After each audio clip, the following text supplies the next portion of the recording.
Le linoléum usé du bistrot, le quotidien, en avait vu de toutes les couleurs. Du café renversé, des rêves brisés et le désespoir silencieux d'un millier d'histoires tues.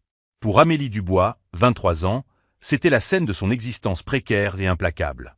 Un mardi pluvieux, un homme nommé Édouard Laurent est entré, son costume valant plus que tout ce qu'elle avait gagné dans sa vie. Elle lui a servi un café. Il n'était qu'un client parmi d'autres. Mais lorsqu'elle a surpris une conversation feutrée et venimeuse provenant d'une banquette voisine, un complot visant à dépouiller le milliardaire, elle s'est retrouvée face à un choix. Rester silencieuse et en sécurité, ou tout risquer pour un inconnu. Elle ne se doutait pas que ce simple acte de courage allait dévoiler une réalité plus complexe et bouleversante que n'importe quel scénario de film, changeant son monde à jamais. La cloche au-dessus de la porte du quotidien a tinté, annonçant un autre client cherchant refuge contre la bruine incessante qui s'abattait sur Paris depuis 3 jours. C'était un son qui apportait habituellement une lueur d'espoir à Amélie. Une autre table, un autre pourboire, un autre petit pas pour s'éloigner du précipice financier au bord duquel elle vacillait perpétuellement. Mais aujourd'hui, un épuisement rongeur s'était installé au plus profond de ses os, une lassitude qu'aucune quantité de caféine ne semblait pouvoir percer.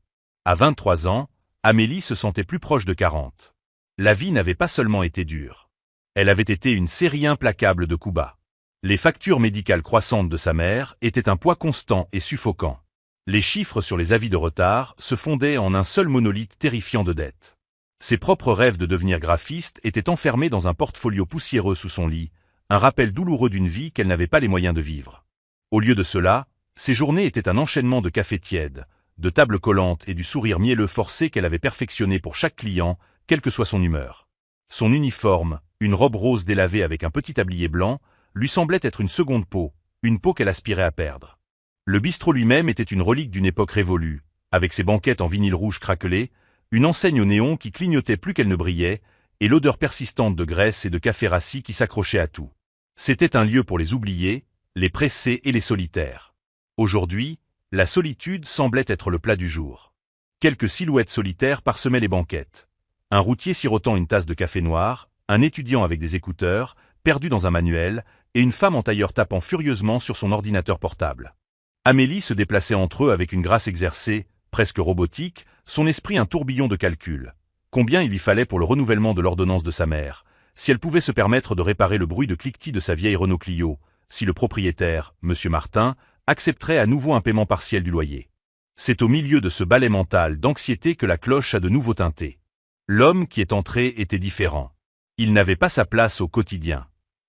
Il était grand, impeccablement vêtu d'un costume en flanelle grise sur mesure, qui coûtait probablement plus que le revenu mensuel du bistrot.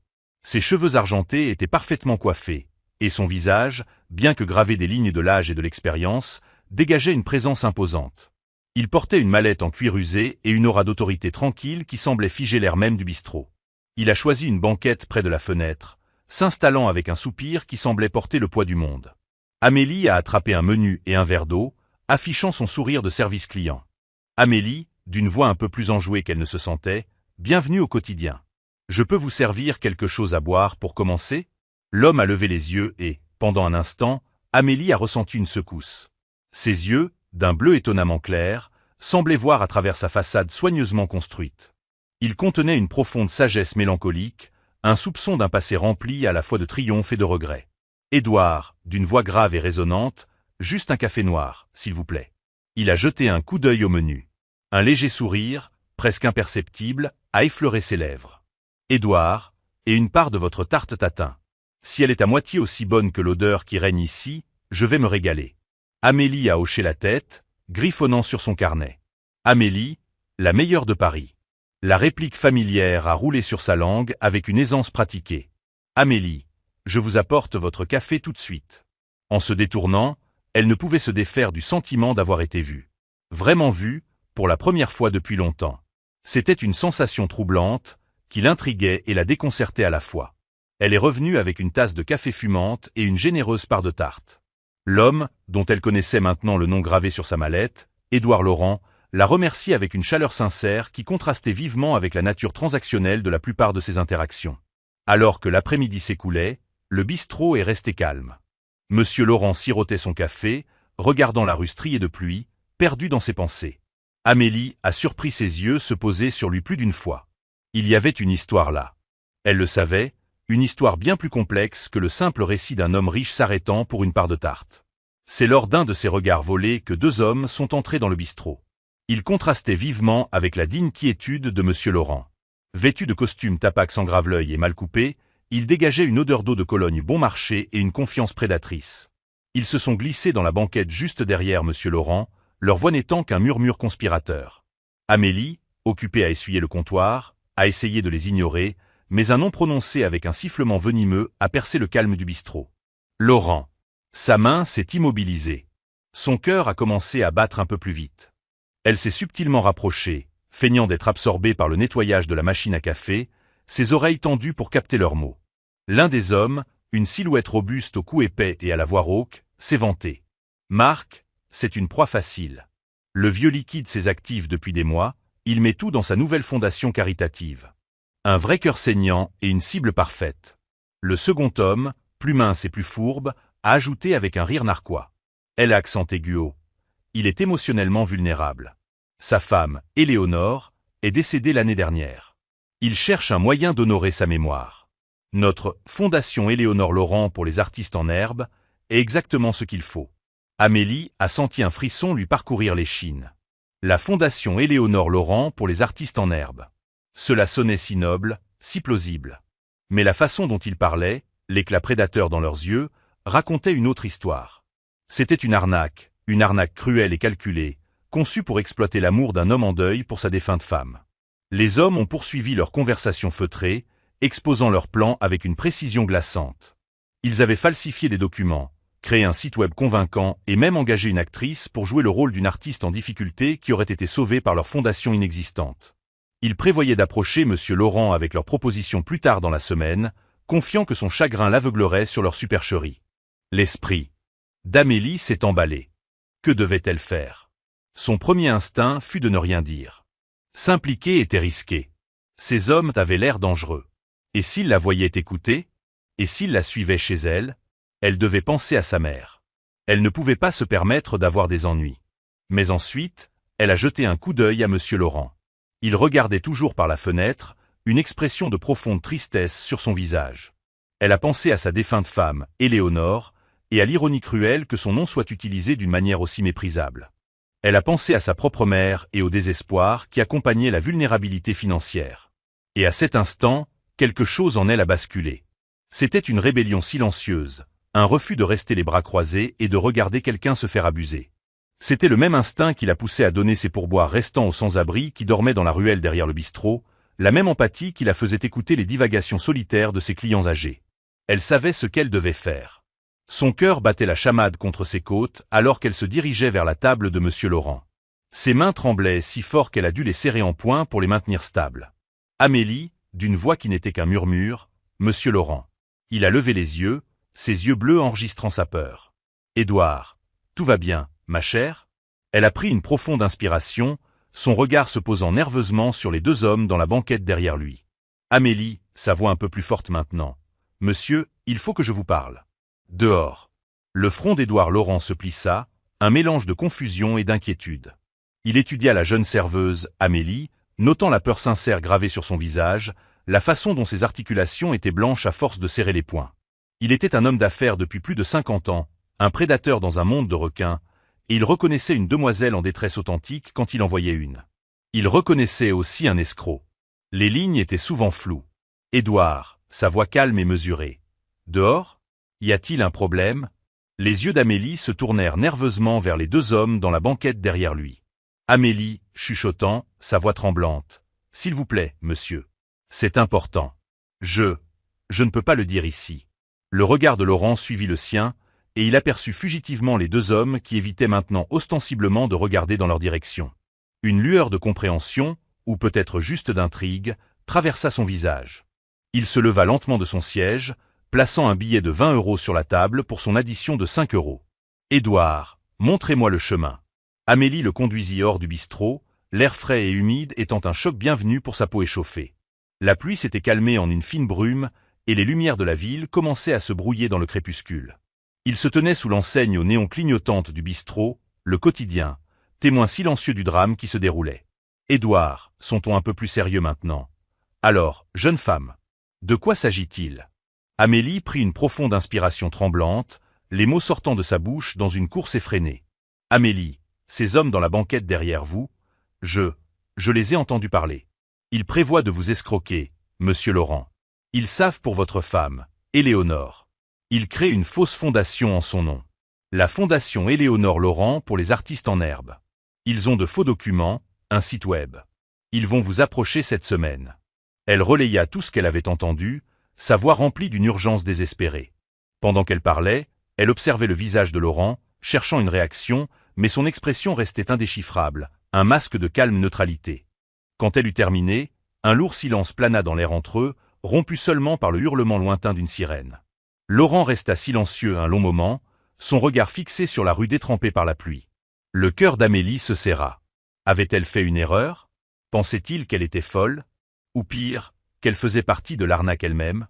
Finalement, il se tourna vers elle, ses yeux bleus la perçant d'une intensité qui la fit se tortiller. « Édouard », sa voix douce, presque un murmure. « Et pourquoi me dites-vous cela ?» La question la prit au dépourvu. Amélie, balbutiant. « Comment ça? Ils essaient de vous tromper, d'utiliser la mémoire de votre femme pour vous voler. » Édouard, son regard inflexible. « Je comprends cela. Mais pourquoi cela vous importe-t-il? Ce ne sont pas vos affaires. Vous auriez pu simplement l'ignorer. Cela aurait été plus sûr. » Amélie fut déconcertée par sa franchise.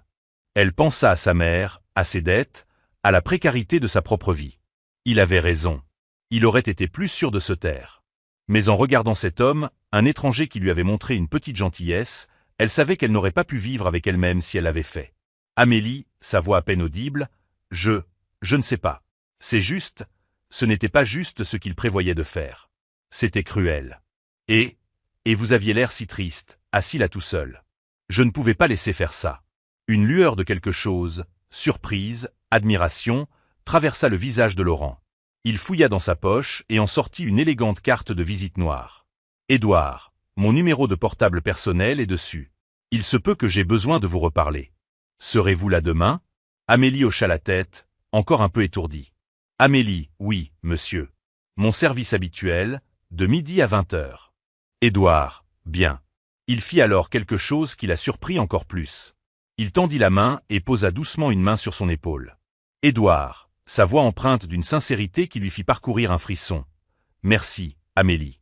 Vous avez fait une chose très courageuse. » Et sur ce, il se retourna et s'éloigna, disparaissant dans la rue bondée de Paris, laissant Amélie debout sous l'enseigne aux néons clignotante, la carte de visite serrée dans sa main, son cœur un mélange tumultueux de peur et d'un étrange, inconnu sentiment d'espoir. Le reste de son service se passa dans un brouillard. Les deux hommes quittèrent le bistrot peu après monsieur Laurent, lui lançant un regard soupçonneux en sortant. Amélie fit de son mieux pour paraître nonchalante, mais ses mains ne cessaient de trembler. L'avait-il vu lui parler? Savait-il qu'elle avait exposé leur plan? Cette nuit-là, le sommeil ne lui offrit aucun répit. Ses rêves étaient un montage chaotique du visage inquiet de sa mère, de la voix en colère de monsieur Martin réclamant le loyer, et des deux hommes du bistrot, leurs visages tordus en ricanement menaçant. Elle se réveilla en sueur froide, les premiers rayons de l'aube peignant son petit appartement d'une lumière pâle et fantomatique. En marchant vers le bistrot ce matin-là, chaque ombre semblait abriter une menace, chaque voiture qui passait, un danger potentiel. Elle s'attendait à moitié à ce que les deux hommes surgissent d'une ruelle sombre pour la confronter, pour lui faire du mal, mais les rues étaient vides, à l'exception des habituels navetteurs du matin. Le bistrot était un spectacle bienvenu, sinon entièrement réconfortant. L'odeur familière du café et du bacon, les plaisanteries amicales de son collègue, un cuisinier bourru mais au cœur tendre nommé Serge, aidèrent à apaiser ses nerfs à vif.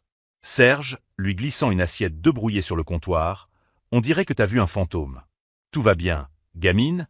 Amélie força un sourire. Amélie, picorant ses œufs, juste une mauvaise nuit.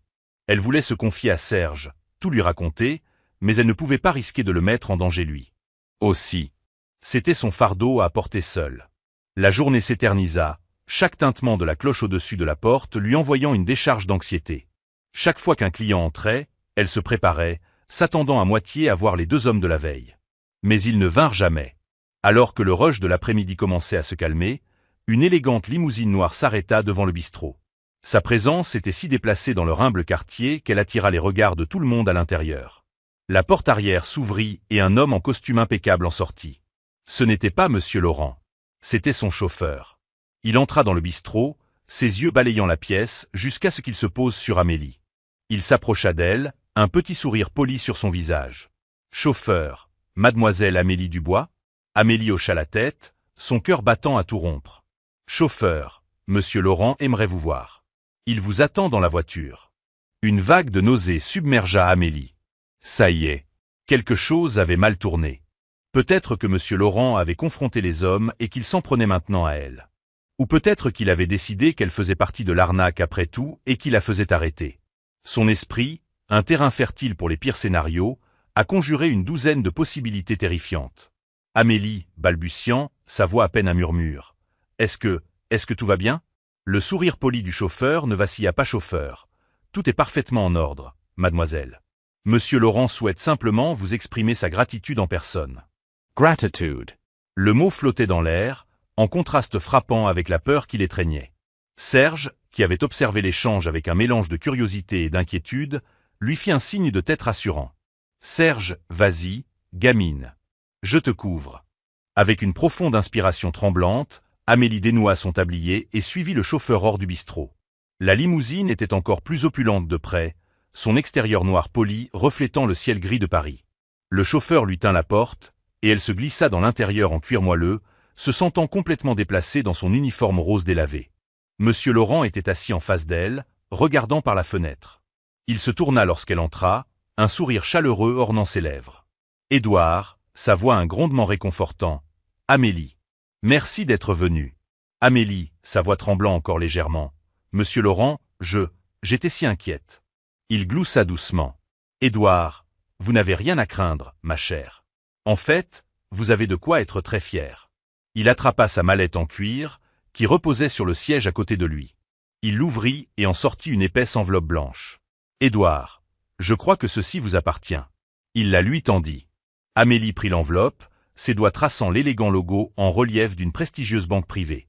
Elle semblait lourde, substantielle. Avec des mains tremblantes, elle l'ouvrit. À l'intérieur se trouvait un chèque. Le montant qui y était inscrit lui coupa le souffle. Sa vision se brouilla, et pendant un instant, elle crut qu'elle allait s'évanouir. Le nombre avait 6 chiffres.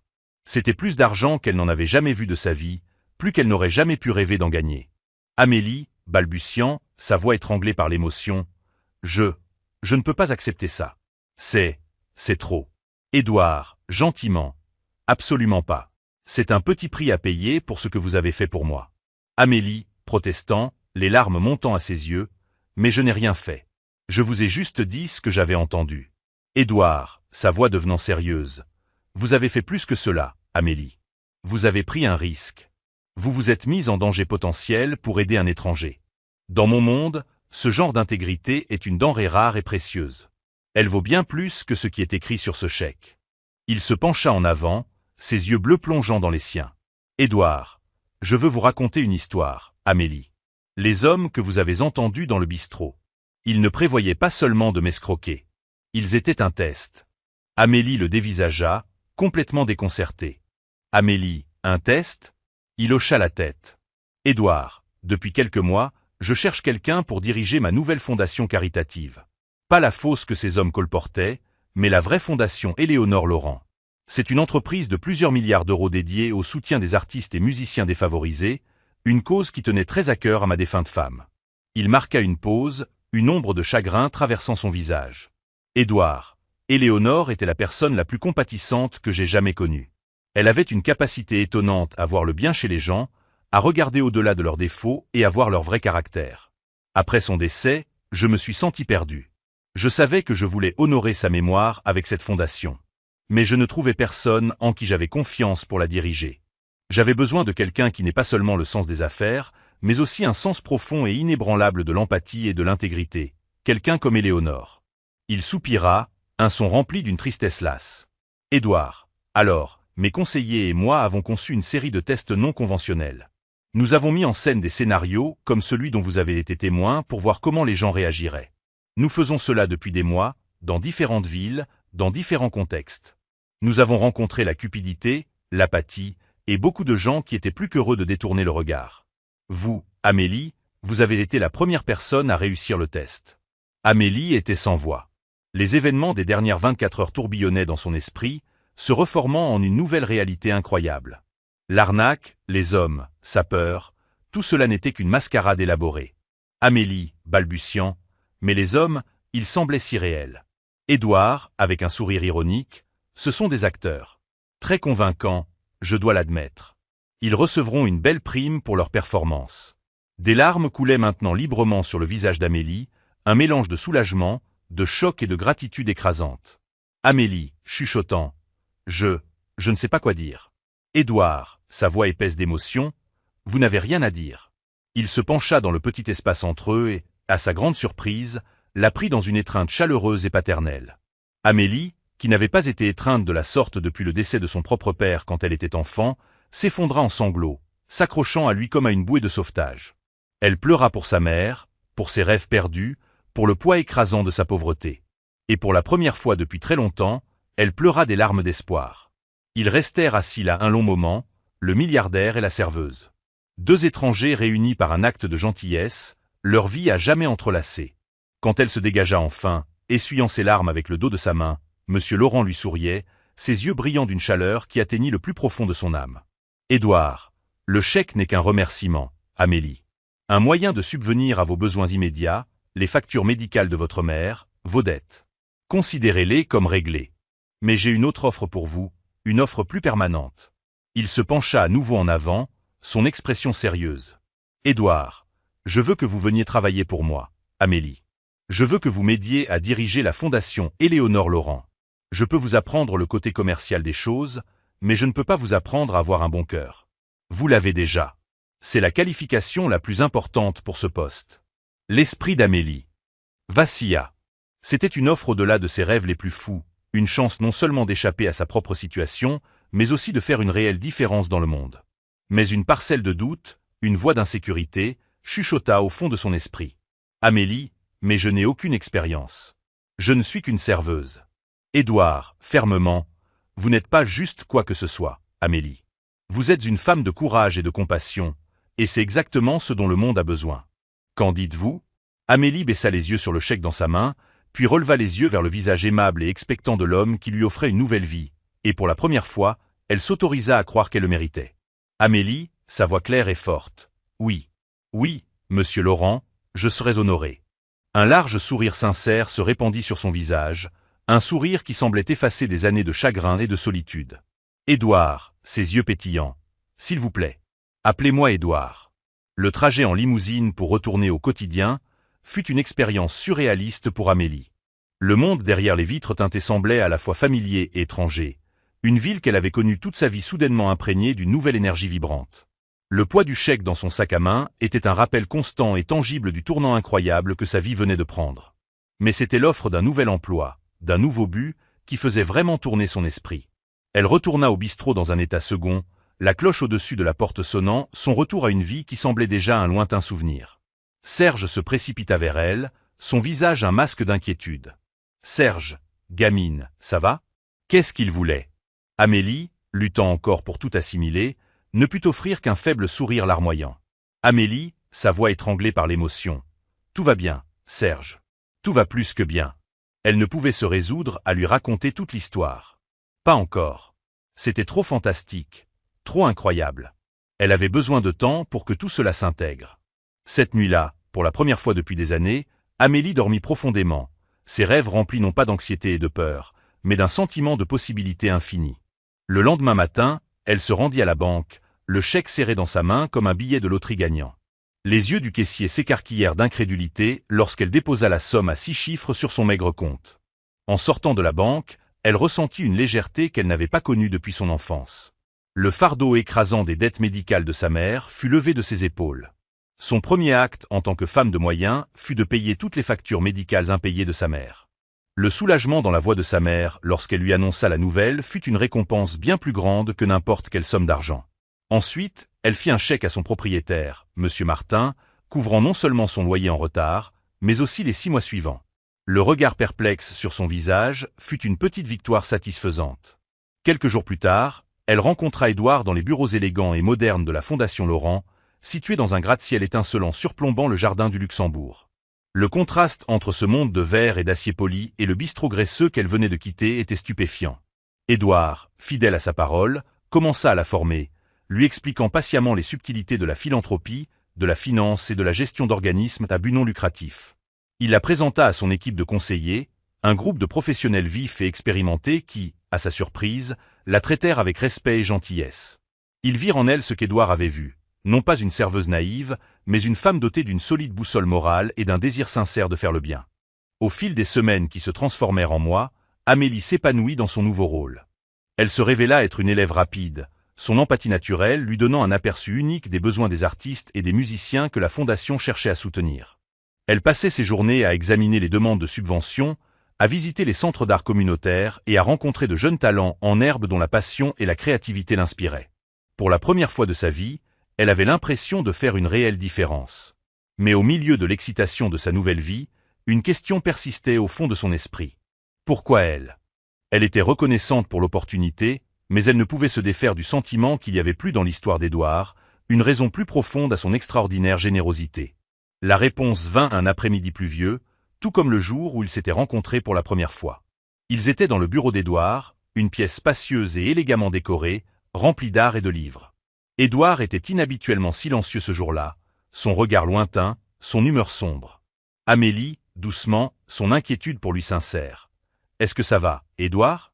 Il soupira, un son lourd et las. « Édouard, sa voix épaisse d'un chagrin encore vif, c'est l'anniversaire de la mort d'Éléonore aujourd'hui. » Il se dirigea vers son bureau et prit une photographie encadrée d'argent. C'était le portrait d'une belle femme aux yeux aimables et souriants et au rire chaleureux et contagieux. Éléonore Laurent. Édouard, sa voix un murmure rauque. Elle était l'amour de ma vie, ma boussole, ma conscience. Quand elle est morte, une partie de moi est morte avec elle. Il regarda Amélie, ses yeux bleus remplis d'une profonde tristesse. Édouard, doucement. Vous me rappelez elle, vous savez. Pas seulement par votre compassion, mais par votre esprit, votre résilience, la façon dont vous voyez le bien chez les gens. Il marqua une pause, prenant une profonde inspiration. Édouard, mais il y a autre chose, Amélie. Quelque chose que je ne vous ai pas dit. Il lui fit signe de s'asseoir, puis commença à lui raconter une histoire. Une histoire qui allait dénouer les derniers fils de son ancienne vie et révéler un lien entre eux plus profond et plus choquant qu'elle n'aurait jamais pu l'imaginer. Édouard, sa voix basse et hésitante. Il y a de nombreuses années, avant que je ne fasse fortune, j'étais moi-même un jeune artiste fauché. Je vivais dans un petit appartement délabré à Belleville, joignant à peine les deux bouts. J'avais une femme magnifique et pleine de vie nommée Sophie, et une petite fille. Nous étions pauvres, mais nous étions heureux. Amélie écoutait, son cœur battant dans sa poitrine, un sentiment de prémonition l'envahissant. Édouard, continuant, sa voix se brisant d'émotion. Un jour, j'ai eu la chance d'aller à Paris pour un prestigieux concours d'art. C'était l'opportunité d'une vie, une chance de me faire enfin un nom. Mais nous n'avions pas les moyens de payer le billet d'avion. J'étais dévasté. Il détourna le regard, ses yeux remplis d'une honte encore palpable après toutes ces années. Édouard, j'ai fait quelque chose dont je ne suis pas fier, Amélie. J'ai emprunté de l'argent à un usurier, un homme dangereux nommé Ricardo Vargas. J'ai promis de le rembourser dès que j'aurais vendu mes tableaux à Paris, mais je n'ai pas gagné le concours. Je suis revenu sans rien. Vargas est venu chercher son argent. Je ne pouvais pas le payer. Il a menacé ma famille. J'étais terrifié. Dans un moment de faiblesse, de lâcheté, j'ai fui. J'ai fait un sac au milieu de la nuit et je suis parti. Je les ai abandonnés, Amélie. J'ai abandonné ma femme et mon enfant. Des larmes coulaient maintenant sur son visage. Édouard, j'ai toujours eu l'intention de revenir. Je me disais que je ferais fortune, puis que je les retrouverais. Que je me rattraperais. Mais le temps que j'en ai les moyens, elles étaient parties. Sophie avait pris notre fille et avait disparu. J'ai engagé des détectives privés, dépensé des millions pour essayer de les retrouver, mais c'était comme si elles s'étaient volatilisées. Il regarda Amélie, ses yeux implorant sa compréhension. Édouard, le nom de ma femme, son nom de jeune fille, était Dubois. Sophie Dubois. Le monde d'Amélie bascula sur son axe. Dubois, le nom de jeune fille de sa mère. Les pièces du puzzle, les fragments de sa propre enfance à moitié remémorés, commencèrent à s'emboîter. Sa mère, qui avait toujours été si secrète sur son passé, qui lui avait toujours dit que son père était mort dans un accident. La photographie délavée qu'elle gardait dans une boîte fermée à clé, le portrait d'un jeune homme séduisant aux yeux tristes et hantés. Amélie, chuchotant, sa voix tremblante. Le nom de ma mère est Sophie. Sophie Dubois. Édouard la dévisagea, son visage un mélange de choc, d'incrédulité et d'un espoir naissant et incroyable. Il fouilla dans son portefeuille et en sortit une petite photographie jaunie, le portrait d'une jeune femme avec un bébé dans les bras. La femme était une version plus jeune de sa mère. Et le bébé, c'était elle. À cet instant, la vérité, dans toute sa complexité dévastatrice et magnifique, se mit en place. Édouard Laurent, le milliardaire, le philanthrope, son mentor, était son père, l'homme qu'elle croyait mort, l'homme que sa mère avait fui toutes ces années auparavant. L'étreinte qui suivit n'était pas une étreinte de gratitude ou de mentorat. C'était une étreinte de retrouvailles, de pardon, d'un amour qui avait été perdu et retrouvé. Ils s'accrochèrent l'un à l'autre, un père et une fille séparés par le temps et la tragédie, leurs larmes se mêlant, lavant la douleur du passé. La révélation qu'Édouard Laurent était son père provoqua une onde de choc sismique dans la vie d'Amélie, réarrangeant les fondations même de son identité. Les retrouvailles larmoyantes initiales firent place à une période d'ajustement tranquille, une danse délicate pour apprendre à connaître l'homme qui était à la fois un étranger et la pièce manquante du puzzle de sa vie. Édouard, de son côté, était submergé par un mélange de joie et de profonds regrets. Il avait passé des décennies hanté par le fantôme de son passé, par la famille qu'il avait abandonnée. Retrouver sa fille et découvrir qu'elle était la femme même dont l'intégrité l'avait tant impressionné, lui semblait un miracle, une seconde chance qu'il n'avait jamais cru mériter. Il organisa une rencontre avec Sophie. Ce fut une réunion tendue, chargée d'émotions, qui se tint en terrain neutre, dans le petit appartement d'Amélie. Sophie, qui avait passé des années à se construire une nouvelle vie pour elle et sa fille, une vie exempte de la peur et de l'incertitude de son passé, était initialement sur la défensive, ses yeux remplis de la douleur d'une trahison longtemps portée. Édouard, la voix épaisse de remords, mit son âme à nu, confessant sa lâcheté, sa honte et son amour infini pour elle.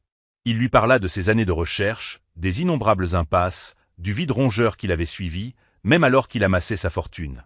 Lentement, avec hésitation, les murs autour du cœur de Sophie commencèrent à s'effriter. Elle vit dans ses yeux non pas le jeune homme imprudent qui s'était enfui, mais un homme qui avait été brisé par ses propres choix, un homme qui avait payé un lourd tribut pour ses erreurs. Le pardon ne vint pas facilement, mais dans l'amour partagé pour leur fille, ils trouvèrent un terrain d'entente, un point de départ pour guérir les blessures du passé. Alors qu'Amélie et Édouard commençaient à construire leur nouvelle relation, un nouveau conflit imprévu émergea. La nouvelle de leur lien et du nouveau rôle d'Amélie à la fondation ne passa pas inaperçue.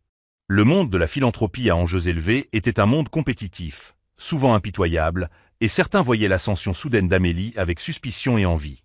Le plus virulent de ces critiques était un homme nommé Julien Moreau, un membre de longue date du conseil d'administration d'une fondation rivale et un homme qui avait été autrefois un ami proche et un associé d'Édouard. Moreau, un homme dont l'ambition n'avait d'égal que son absence de scrupules, avait toujours été jaloux du succès d'Édouard, et il voyait en Amélie une cible facile, un moyen de discréditer son vieil rival. Il commença à empoisonner subtilement le puits, répandant des rumeurs et des insinuations dans les cercles sociaux de l'élite de la ville. Il dépeignit Amélie comme une opportuniste, une croqueuse de diamants qui avait concocté une histoire élaborée pour s'insinuer dans la vie et la fortune d'Édouard.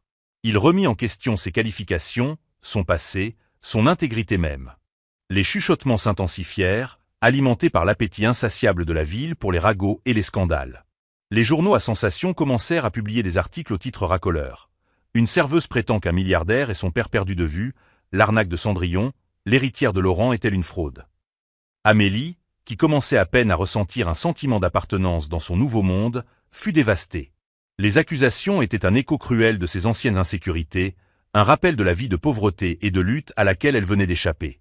Elle essaya d'ignorer les rumeurs, de se concentrer sur son travail, mais la surveillance constante, les murmures et les regards commencèrent à faire des ravages. Le conflit atteignit son paroxysme lors du gala de collecte de fonds annuel de la Fondation, un événement somptueux auquel assistaient les personnalités les plus puissantes et les plus influentes de la ville. C'était censé être les débuts officiels d'Amélie, une soirée pour célébrer son nouveau rôle et le travail de la Fondation. Au lieu de cela, ce fut une épreuve du feu. Moreau, enhardi par l'attention des médias, choisit cette scène publique pour lancer son attaque la plus directe. Pendant les discours de la soirée, il prit le micro et, sous le couvert d'un toast amical, livra une diatribe à peine voilée contre Édouard et Amélie. Julien Moreau, sa voix dégoulinant de sarcasme, c'est vraiment une histoire remarquable. Une histoire de fille perdue de vue, de retrouvailles fortuites, un conte de fées de la misère à la richesse. C'est le genre d'histoire qui fait vendre les journaux. Le genre d'histoire qui, disons simplement que c'est une histoire qui requiert un certain acte de foi. Un silence se fit dans la salle. Tous les yeux étaient tournés vers Amélie, qui se tenait figée sur l'estrade, le visage pâle, les mains tremblantes. Édouard, le visage un masque de fureur, fit un geste pour intervenir. Mais Amélie posa une main sur son bras, l'arrêtant. À cet instant, quelque chose en elle se brisa. C'était la même rébellion silencieuse qui l'avait poussée à avertir un étranger dans un bistrot, la même résilience qui l'avait aidé à survivre à une vie de difficulté. Elle ne serait pas une victime. Elle ne laisserait pas cet homme ou qui que ce soit d'autre la définir. Elle se dirigea vers le podium, ses pas assurés, son regard inflexible. Elle regarda la mère de visage, les yeux sceptiques et les lèvres qui murmuraient. Et puis elle commença à parler, sa voix claire et forte, remplie d'une conviction qui fit taire la salle. Amélie, ses mots résonnant avec une confiance inattendue, Monsieur Moreau a raison. C'est une histoire remarquable. C'est l'histoire d'une jeune femme qui travaillait dans un bistrot, qui s'inquiétait de payer les factures médicales de sa mère, qui rêvait d'une vie qu'elle n'aurait jamais cru pouvoir avoir. C'est l'histoire d'un homme qui a fait une erreur, un homme qui a passé sa vie à essayer de l'expier. Et c'est une histoire sur le pouvoir du pardon, des secondes chances, du lien indéfectible entre un père et une fille. Elle marqua une pause, son regard croisant celui de Moreau. Amélie, vous pouvez remettre en question mes qualifications. Vous pouvez remettre en question mon passé. Vous pouvez même remettre en question mon histoire. Mais vous ne pouvez pas remettre en question mon intégrité. Parce que mon intégrité est la seule chose que je possède qui ne m'a pas été donnée. C'est la seule chose que j'ai gagnée, et elle n'est pas à vendre. Elle fit alors quelque chose que personne n'attendait. Elle regarda le public, les riches donateurs et les puissants philanthropes, et elle leur parla non pas comme la fille d'un milliardaire, mais comme la serveuse qu'elle avait été. Amélie, sa voix remplie d'une honnêteté émotionnelle brute, je sais ce que c'est que d'être invisible.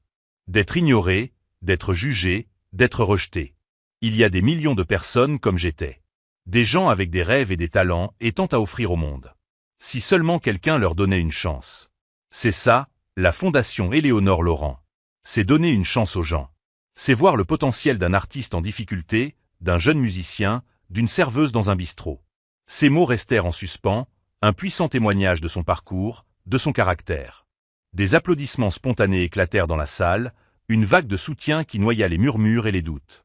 Moreau, le visage rouge d'humiliation, resta silencieux, vaincu. À cet instant, Amélie n'était plus seulement la fille d'Édouard Laurent. Elle était sa propre femme, une leader, une force avec laquelle il fallait compter. Elle avait fait face à sa propre arnaque, à son propre test, et elle en était sortie victorieuse. Son esprit non seulement intact, mais plus fort que jamais. Le silence qui suivit le discours d'Amélie au gala était absolu. C'était un silence dense, lourd, un vide qui avait aspiré tout l'air et les murmures de la grande salle de bal. Pendant un instant à couper le souffle, Amélie ressentit une vague de panique, la peur d'avoir tout mal jugé, que son honnêteté brute ait été une erreur fatale. Puis, du fond de la salle, une seule personne commença à applaudir. C'était un son lent, délibéré, qui fut rapidement rejoint par un autre, puis un autre, jusqu'à ce que toute la salle éclate en une ovation tonitruante et soutenue. Ce n'étaient pas de simples applaudissements polis. C'était un rugissement d'approbation, une vague d'émotion sincère qui la submergea, validant chaque mot qu'elle avait prononcé. Julien Moreau se tenait figé au milieu des applaudissements, son visage une toile marbrée d'écarlate et de blanc. La vague de soutien pour Amélie était une répudiation publique de son attaque, une guillotine sociale qui le coupait du monde même qu'il cherchait si désespérément à dominer. Il se tourna, son mouvement raide et saccadé, et quitta pratiquement la salle de bal, un homme des faits, non pas par une prise de contrôle d'entreprise ou un coup financier, mais par la vérité simple et inattaquable prononcée par une ancienne serveuse. Le gala est devenu une légende dans les cercles philanthropiques de la ville. Il a marqué un tournant, non seulement pour Amélie, mais pour la fondation elle-même. Son histoire, maintenant encadrée par son propre courage et son éloquence, a captivé l'imagination du public. Les dons, qui avaient été réguliers, devinrent un déluge. Des chèques arrivaient avec des notes jointes louant son intégrité. Des mécènes influents, qui avaient autrefois gardé une distance prudente, cherchaient maintenant activement des partenariats. Amélie, qui avait si récemment fait l'objet de commérages, était maintenant saluée comme une nouvelle voix authentique dans un monde souvent critiqué pour son détachement. Le nuage de suspicion dissipé, l'espace qu'il laissait fut rempli par la lumière d'un nouveau départ. La relation entre Amélie et Édouard, désormais allégée, s'installa dans un rythme confortable et affectueux. Leur journée était un mélange harmonieux de travail et de famille, de réunions du conseil d'administration et de dîners tranquilles, de planification stratégique et de l'acte simple et joyeux d'un père et d'une fille apprenant à se connaître. La guérison s'étendit à Sophie. Un dimanche, Édouard les invita toutes les deux chez lui pour un brunch. Il était nerveux, ses mouvements hésitants autour de la femme à qui il avait fait tant de tort il y a tant d'années. Il n'est pas venu avec de grandes excuses ou des cadeaux coûteux, mais avec une petite esquisse au fusain encadrée d'un café de Belleville, le café même où lui et Sophie avaient eu leur premier rendez-vous. C'était une reconnaissance silencieuse de leur histoire commune, une humble offrande de paix. Alors qu'elle regardait Amélie et Édouard rire d'un souvenir partagé, un rire sincère et non forcé qui atteignait leurs yeux, Sophie sentit le dernier nœud serré de ressentiment dans son cœur commencer enfin à se dénouer. Elle ne voyait pas le fantôme du garçon qui l'avait abandonné, mais un homme qui adorait leur fille, un homme dont le regret était aussi profond que son amour. Cet après-midi-là, alors qu'elle acceptait une tasse de thé de sa main, un lent et vrai sourire effleura ses lèvres. Le pardon n'était pas un événement unique, mais un processus de déroulement silencieux, et il avait enfin trouvé sa saison. C'est Amélie qui proposa la première la bourse du quotidien. Lors d'une réunion du conseil d'administration, entourée d'experts financiers chevronnés et de philanthropes vétérans, elle exposa sa vision. Amélie, sa voix ferme et sûre, nous finançons beaucoup de talents incroyables. Mais nous nous intéressons souvent à des personnes qui ont déjà pris pied, qui ont un portfolio, qui savent comment naviguer dans ce monde. Je veux trouver ceux qui ne le savent pas. Ceux qui dessinent sur des serviettes en papier pendant leur pause déjeuner. Qui écrivent des chansons dans le métro. Qui ont le talent mais pas une seule connexion. Ceux qui sont invisibles. Le programme fut approuvé à l'unanimité. Amélie s'y consacra corps et âme, examinant personnellement les candidatures et rencontrant les finalistes. Lors d'un entretien, elle s'assit en face d'un jeune homme nommé Léo, un peintre brillant qui cumulait 2 emplois de concierge pour subvenir aux besoins de sa famille. Il était nerveux, ses mains tachées de peinture et de saleté, son portfolio rempli de toiles a coupé le souffle créé dans un coin exigu de son appartement en sous-sol. Amélie vit son propre passé dans ses yeux anxieux. Le même désespoir, le même rêve brûlant, presque sans espoir. Amélie, doucement, mettant de côté la demande formelle, « Léo, votre travail est extraordinaire. Mais dites-moi, que signifierait vraiment cette bourse pour vous ?» Il baissa les yeux sur ses mains. Et le accent aigu haut, chuchotant. « Cela signifierait que je pourrais quitter l'un de mes emplois. Cela signifierait que je pourrais acheter un vrai lit à ma fille. Cela signifierait que je pourrais croire en ça. » Il fit un geste vers son portfolio. « Juste pour un petit moment. Amélie, sa voix épaisse d'émotion, nous y croyons. Et nous croyons en vous. » Un an jour pour jour après leur retrouvaille, la limousine d'Édouard s'arrêta devant le quotidien. L'enseigne au néon bourdonnait toujours, l'odeur de café et de bacon flottait toujours dans l'air. Quand Amélie entra, elle eut l'impression de visiter une vie antérieure. Serge essuyait le comptoir. Il leva les yeux et un large sourire fendit son visage. Serge, tonnant en contournant le comptoir pour la prendre dans une étreinte paternelle féroce. « Eh bien, regardez ce que le vent nous amène. J'ai entendu dire que t'es une vraie ponte maintenant, gamine. N'oublie pas les petites gens. » Amélie, riant, son cœur gonflé d'affection. « Jamais, Serge. Je suis toujours juste Amélie. » Ils s'assirent à la même banquette près de la fenêtre. Le vinyle était toujours craquelé. Le dessus de la table portait encore les faibles auréoles collantes d'un millier de tasses de café. Dehors, les feuilles d'automne tourbillonnaient dans l'air vif. C'était un monde à part de la pluie maussade de ce premier jour. Amélie regarda autour d'elle dans le bistrot, le routier fatigué, l'étudiant avec des écouteurs, la serveuse pressée qui était une version plus jeune d'elle-même. Un profond sentiment de gratitude l'envahit. Cet endroit n'était pas un souvenir de difficulté, mais le creuset qu'il avait forgé.